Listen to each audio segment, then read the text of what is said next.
Many noted scholars and commentaries argue that Psalm chapter 2 verse 7 should be understood in reference to Jesus' resurrection and not his birth.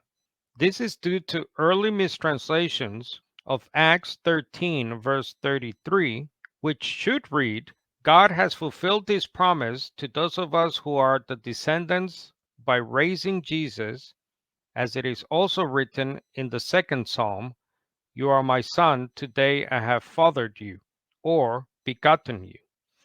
Some translations misunderstand this verse as a second reference, the first being at verse 30, to Jesus having been raised up from the dead, but the text does not say that. The King James Version of 1611 went so far as to add the word again in verse 33, and some modern translations even add the phrase from the dead. Most of these are so-called paraphrases of the Bible, like the Expanded Bible, J.B. Phillips' New Testament, the Message, New Century Version, and the New Life Version. Note that the same phrase, raised up, is used of David earlier in Acts 13, verse 22, where God says that after he removed Saul, he raised up David as their king. This is the same phrase that is later used in verse 33. God is said to have raised up his son onto the scene of history, as it were, just as it was said of King David in Acts 13, verse 22. Also, note that the very next verse, 34, and as for the fact that he raised him from the dead, Paul goes on to quote another Old Testament verse to make a different point.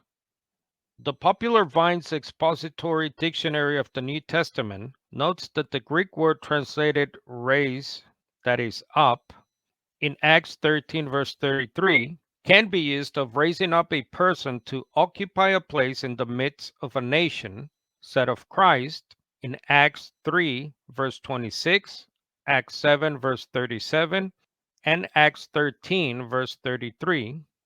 According to the received version, raised up Jesus, not here by resurrection from the dead, as the superfluous again of the King James Version would suggest.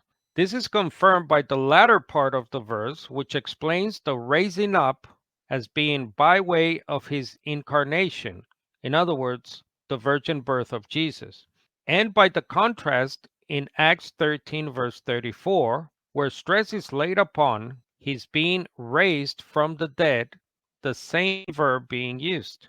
So even though the word can be used in reference to being raised up from the dead, the context dictates the meaning of the expression in Acts chapter 13.